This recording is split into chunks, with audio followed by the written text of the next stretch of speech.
Bro, that's one of the heaviest punches I've ever seen. When we think of iconic anime moments, we think of stuff like, yo, that was so hype, or that was so sad, or damn, that was so shocking. But when you watch enough anime, you start to notice familiar patterns in the premise, the stories, and definitely the moments that define them. A big climactic fight, a plot twist you don't see coming, a sad death of a character. There are so many great moments like these that are extremely powerful in their own ways, but isn't something you generally haven't seen before. Yes, Demon Slayer episode 18 is absolutely hype, but so are a lot of other beautifully animated high-intensity fight scenes. But sometimes there's a moment in an anime that just sticks out for me for different reasons. Some may even say that they hit different. I said it. I said the thing. These are Alright, so welcome back to the channel, man. This your boy Muggs.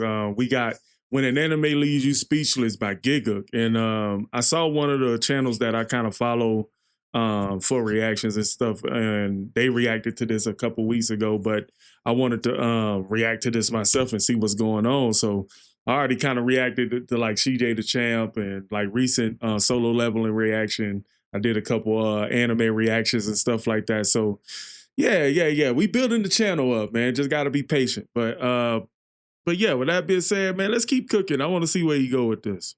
hit different. I said it.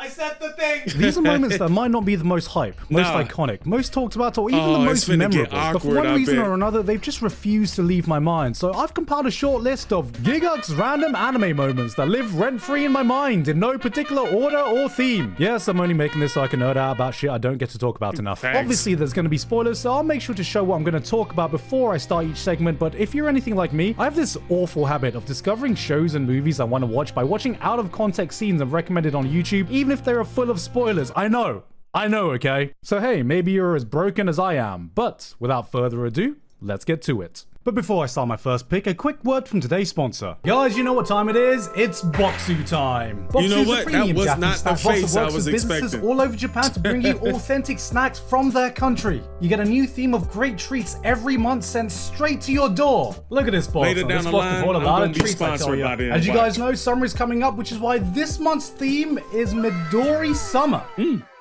That means green summer. I'm Nihongo Josie. Yes, June is rainy season in Japan, which is when we get the best greenery and fruits a man could ask for. And all the snacks in here reflect just that. Alright, first we've got some Shiro Miso Senbei. I need something savory first before I get to the sweet, so let me give this a shot. Oh, that smells so delectable. Oh, that ain't nothing but a rice cake. Oh, who needs lunch when That you ain't got nothing but a Boxu? rice cake. Holy crap, this is hitting the spot.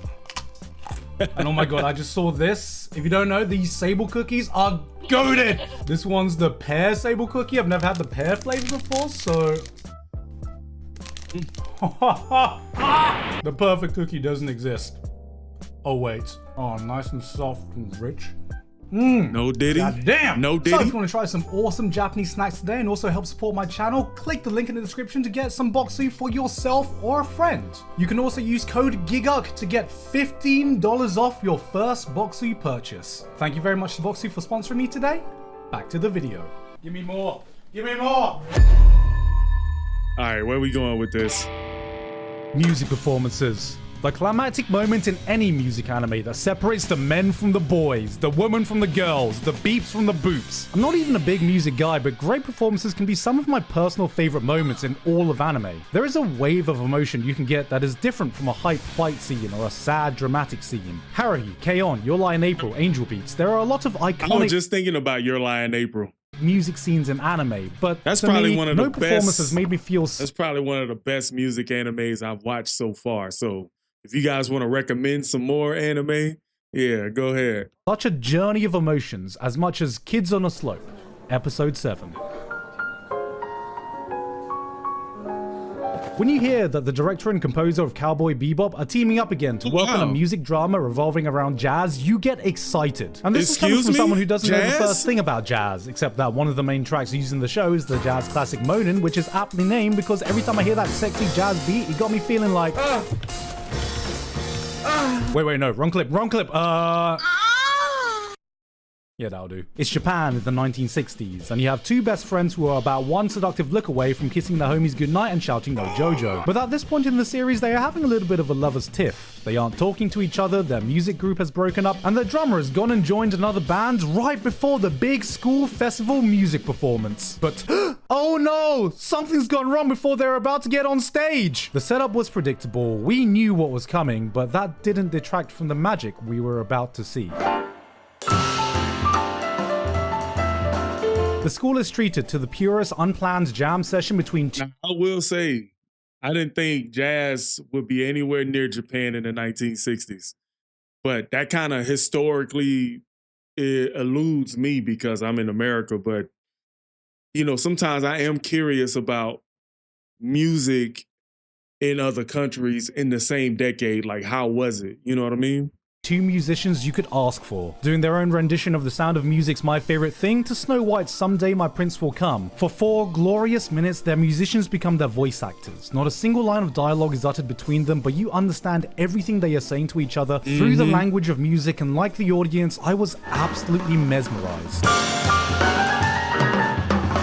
I'll be honest, I'm kind of illiterate when it comes to trying to break down or describe music, so all I can say is that the beeps and the boops fired up neurons in my brain so hard, it might as well have turned the serotonin being released into goddamn crack. I'm interested now. I think you might get me into that. I might watch that anime. It got me more bricked up than all ecchi fan service anime I've watched combined. And just when I thought I couldn't get more bricked up, just when I thought they couldn't peak any harder, they pulled this out.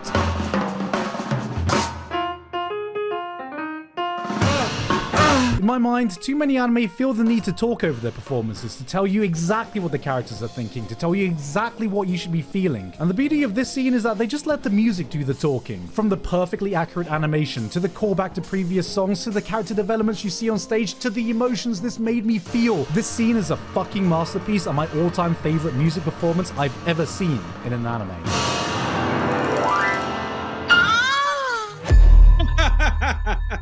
Yeah. Voice acting. Without voice acting, we'd be watching a silent film, and great voice acting can elevate the most emotional scenes from an anime into something even more spectacular. Thanks.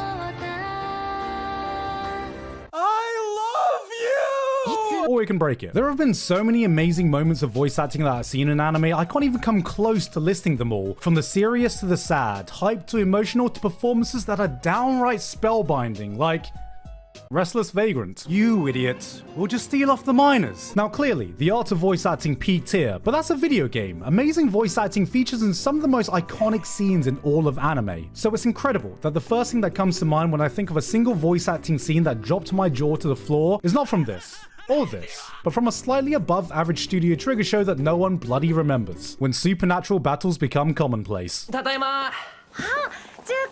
Like an interesting anime. Might have an interesting premise.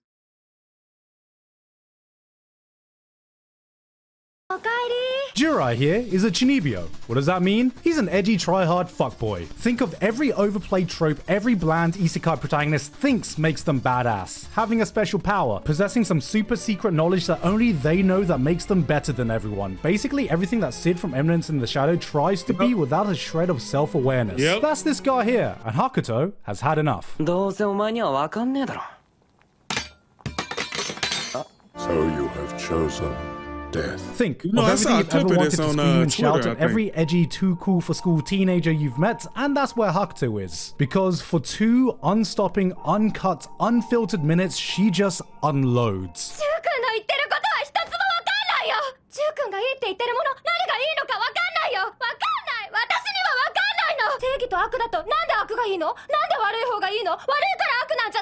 She pops off and just keeps going and going and going, and just when you think she's run out of oxygen, she continues for another goddamn minute while upping the intensity. It is downright captivating.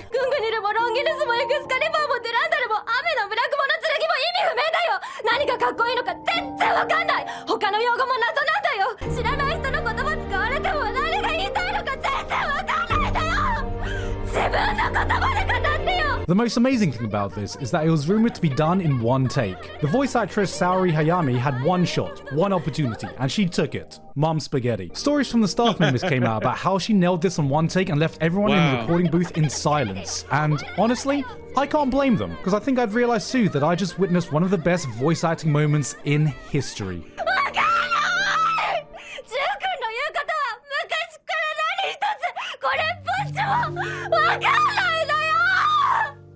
I'm gonna go watch that. Damn.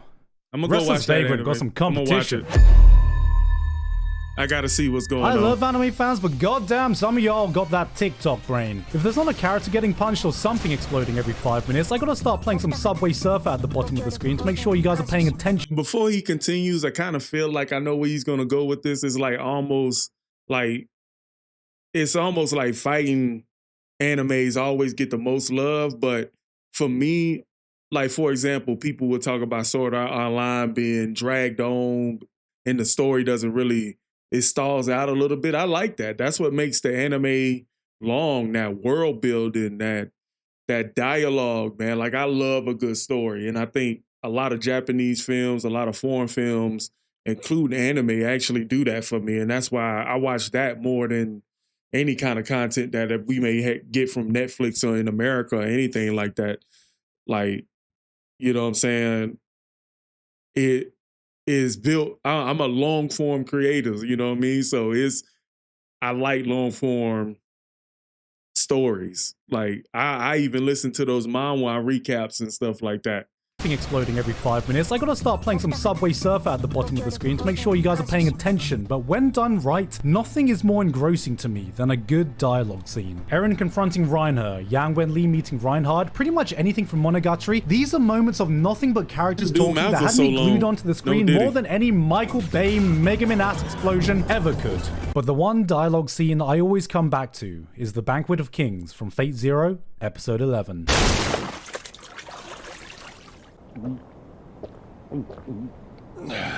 Alright, pause. Now I know this is less a scene and more an entire bloody episode, but that's how gripping it is. I've watched this subbed, I've watched this dubbed, I've watched this goddamn raw, and I'm still hooked from minute 1 to minute 20. And no, it's not because I get another chance to explain Fate. Alright, so let me explain Fate. What is the card? We've got a battle royale to the death going on, where there can only be one victor out of 7 teams that comprise of 7 mages who are paired up with a hero, either from legend or real world history. I can't believe I'm fucking doing this again. Now at this point, we are well into this battle royale. People have died, battles have already been fought, every team is at each other's throat. Then, out of nowhere, one of the heroes busts through the enemy stronghold, turns up at that doorstep, faces off with them, and he's like, fancy going to the pub and grabbing a pint? Day in the life of a true Brexit geezer. Rev up the Bugatti, pop down, have a couple pints with the lads. That's right. No swords, no fights. What proceeds to happen is a whole episode of 3 of the heroes sitting around in a circle drinking and talking. Just a bit of banter.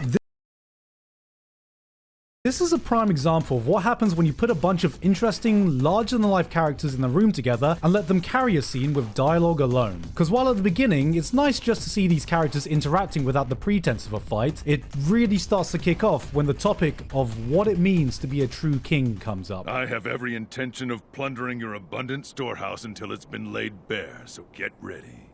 That is hardly fitting of how a true king should behave. You have Archer, Gilgamesh, Ryder, Alexander the Great, and Saber, King Arthur. 3 legendary kings from their respective time periods with 3 different types of kingship. One of selfishness, one of ambition, and one of duty. Each of them presenting their case while tearing the others down, and it is enthralling. Because while they're... That just means it's never a right way to be a king. You know what I mean? Like we talk about even in our spirituality, certain kings, like in the Bible and stuff, in the way they rule was dissatisfied to the Most High or satisfactory to the Most High. So it's like when you have these dichotomies, you only have to judge them by the fruit of what their kingship brought. You know what I mean? So it's a lot. It's a lot. Each of them presenting their case while tearing the others down, and it is enthralling. Because while there are no punches being thrown, I would argue that this is one of the most compelling fights in all of Fate Zero. It's a battle of ideologies using their words as their weapons. Not a single line is wasted, not a single useless sentence is uttered. This is what Twitter users see in their mind's eye. And what I love is just how bloody convincing they actually are. You don't start believing they're kings because the plot told us they were. You can see it. You start believing in them yourselves with the words that they say, because goddamn, it is delivered in an inspiring way for the people in its fictional universe and in real life as well. You, who became a ruler, only to satisfy your endless greed. A king without greed is even worse than a figurehead! Saber, you said you would martyr yourself for your ideals. In life, you must have been something akin to the purest of all the saints. But who can truly admire the rough and thorny path that a martyr must follow in life? Who actually dreams of such an ending? A king must be greedier than any other. He must laugh more loudly and rage for much longer, and embody the very extreme of all things, good and evil. My man's out here making a case for being a tyrannical leader, and I'm somehow being convinced. Yeah, he was actually cooking on that one. Because I think the most amazing thing about this scene is that objectively, they are all right, and they are all wrong in their own way. It should be impossible for anyone to actually win this fight, yet through sheer charisma and Giga Chad energy, a winner does emerge. Through his words and actions, Ryder is able to shake Saber's ideology to her core. His words cut deeper than any sword ever could, and if that wasn't enough, he ends things off with a demonstration that shows her what his kingship means. And he uses his noble phantasm, essentially his ult, don't worry about it, a move you should really not be revealing to your enemies willy-nilly just to prove a goddamn point. Oh, it was so worth it. This was the most epic conclusion for one of the most gripping dialogue scenes I've experienced from an anime. No matter who would eventually go on to win the Holy Grail War, ultimately Ryder won over our hearts. I might actually watch Fate, which was oh so on point for this legendary character. My bond with them is my greatest treasure, my path to kingship, the ultimate noble phantasm that I possess! Oh my god. His noble phantasm is the friends he made along the way.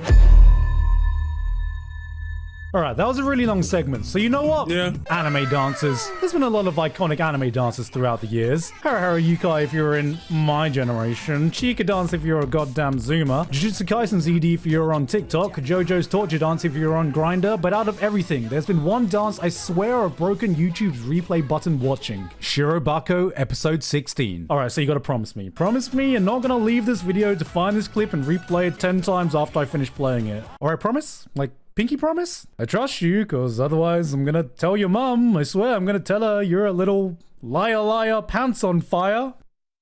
Play the clip.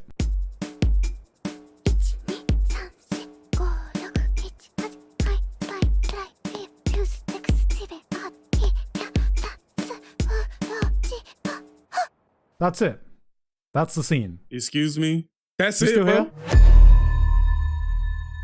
That's When it? people talk about shonen battle series, we say stuff like, damn, that was such a banger fight scene, or damn, I can't believe this guy just called Jujutsu Kaisen mid, or damn, is that a Dragon Ball fan with more than 10 IQ? But beyond the fights, the salts, and the hype, nothing has quite sold me on a long-running shonen faster than the 20 minutes of chaos in Chainsaw Man Episode 9 and Makima's Ritual.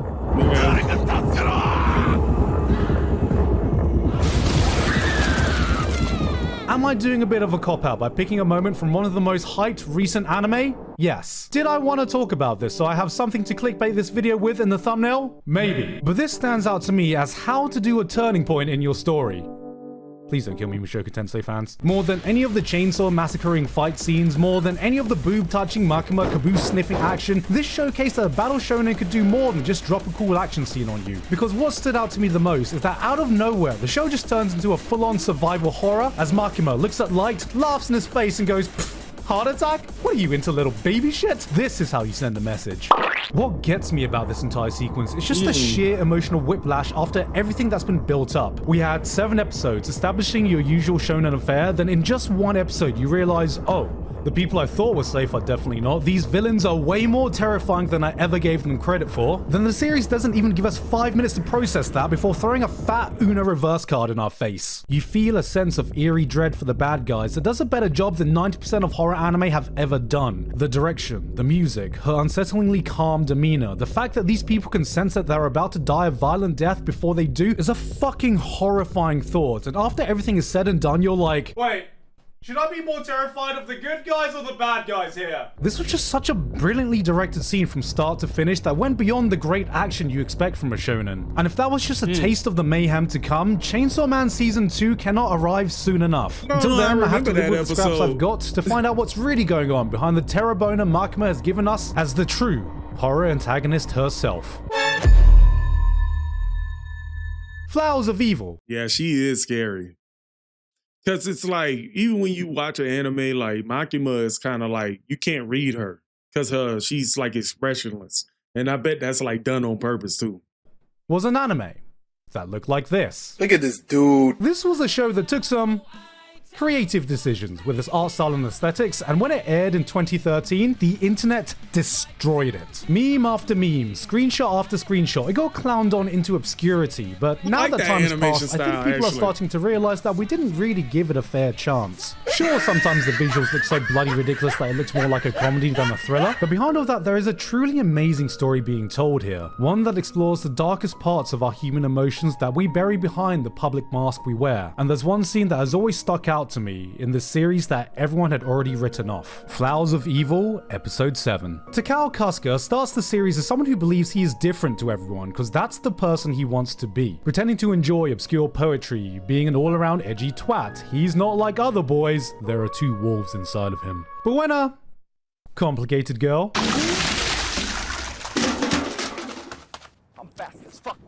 Nakamura sees him in a moment of weakness, she knows what perverted and sick desires lie beneath the surface he presents. She torments him. Bro, there's nothing worse than somebody that can see right through you, bro, and they don't even know you that well. She knows what perverted and sick desires lie beneath the surface he presents. She torments him, wears him down and blackmails him, tears into him for days until you see all of his fake ideals and the facade he wears crumble into nothing. This scene is that breaking point.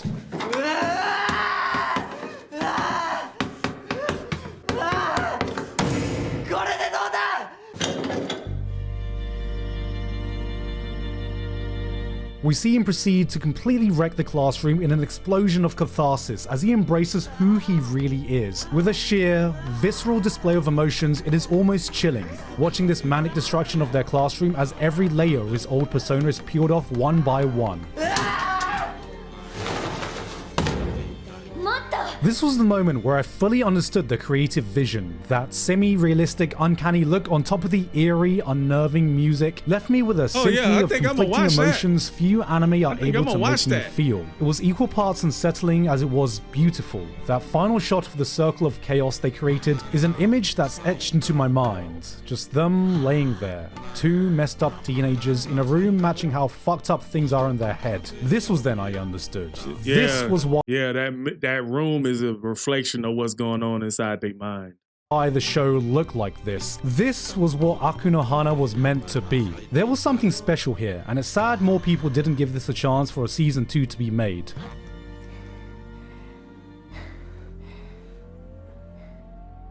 Hentai.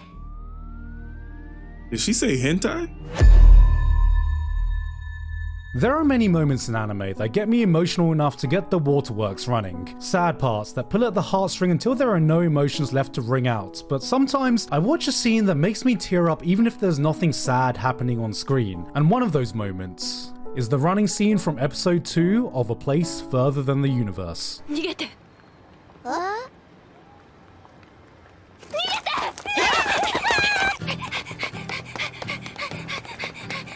This scene hits me every time I rewatch it, bar none. And I still don't fully understand why, because I'm the only one I've talked to that has had this kind of emotional response to this moment. But if I had to quantify it, if I could pick a scene that so perfectly captures the carefree moments you remember from your younger years, this is it. It is pure freedom.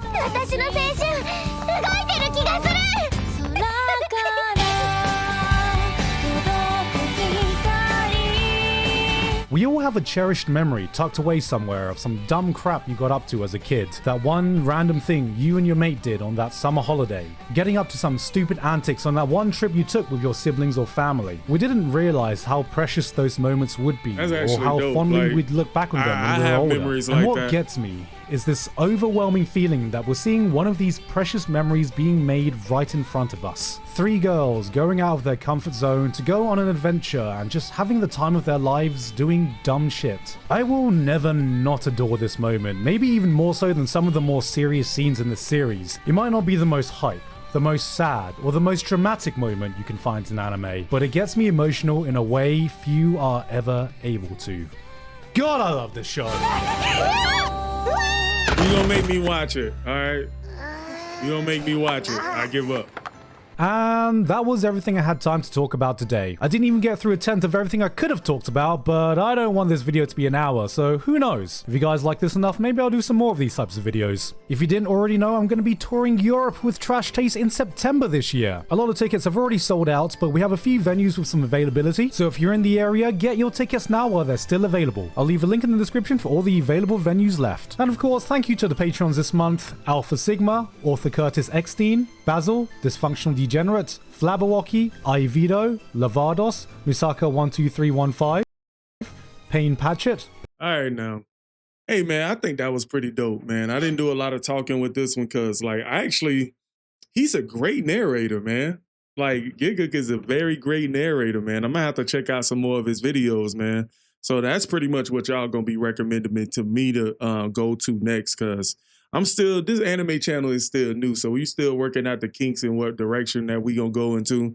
I still believe we gonna do a lot of music, anime OP reactions, anime commentary, Rob So Petty, C Days Cham, Gigguk, and many, many much more. So until we figure that out on this channel, we just gonna be posting videos, man. I don't care how many views they get.